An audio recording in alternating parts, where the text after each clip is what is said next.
আমার আল্লাহ পাক পবিত্র কুরআনুল কারীম সূরা বনী ইসরাঈলে আল্লাহ রাব্বুল আলামিন বলেন, তোমার প্রভুর পক্ষ থেকে চূড়ান্ত ফয়সালা হয়ে গেছে, চূড়ান্ত সিদ্ধান্ত হয়ে গেছে।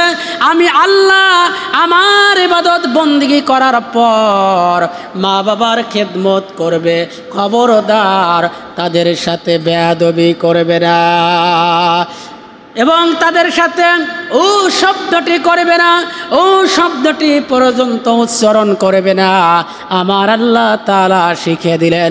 সম্মানিত উপস্থিতি, হাদিস শরীফের মধ্যে দেখলাম আল্লাহ নবী, বিশ্ব নবী জনাব মুহাম্মদুর রাসূলুল্লাহ, আমরা সকলেই পড়ি সাল্লাল্লাহু আলাইহি সাল্লাম, মসজিদের মধ্যে বসা আছেন, সাহাবীদের নিয়ে এইভাবে বসা আছেন।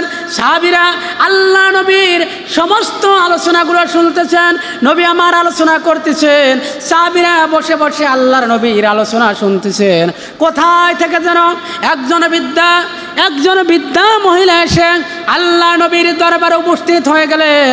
আল্লাহ নবীর দরবারে যখন ওই মহিলা উপস্থিত হলেন, মহিলাটি যখন উপস্থিত হলেন, সঙ্গে সঙ্গে নবী আমার দাঁড়িয়ে গেলেন। আল্লাহ নবী, বিশ্ব নবী ওই মহিলাকে দেখার সঙ্গে সঙ্গে দাঁড়িয়ে গেলেন। দাঁড়িয়ে যাবার পর মহিলা যখন বসলেন, বিশ্ব নবী আমার বসে গেলেন। তার গায়ের যে চাদর ছিল, গায়ের যে রুমাল ছিল, ওই রুমালটা আল্লাহ নবী পারিয়ে দিলেন, সুন্দরভাবে পেরে দিলেন। এবার পেরে দেওয়ার পর ওই মহিলা রুমালের উপর বসলেন। রুমালের উপর যখন বসলেন, আল্লাহ নবীর সাথে কথোপকথন হলো। কথাবার্তা যখন শেষ হলো, ওই বৃদ্ধা মহিলা চলে গেলেন।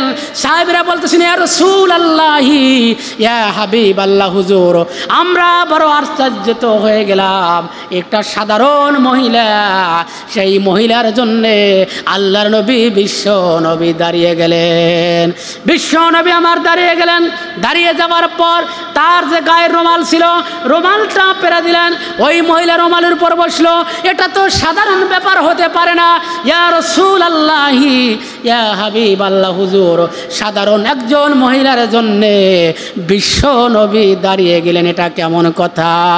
নবী আমার বলেন, আমার সাহাবীরা, তোমরা চিনতে পারো নাই, ইনি হলেন আমার মা হালিমাতুস সাদিয়া।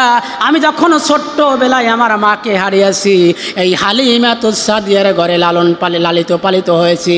সেই হালিমাতুস সাদিয়া আমার দুধমা, এই দুধমার সম্মানের জন্যে আমি রাসূল স্বয়ং দাঁড়িয়ে গেছি।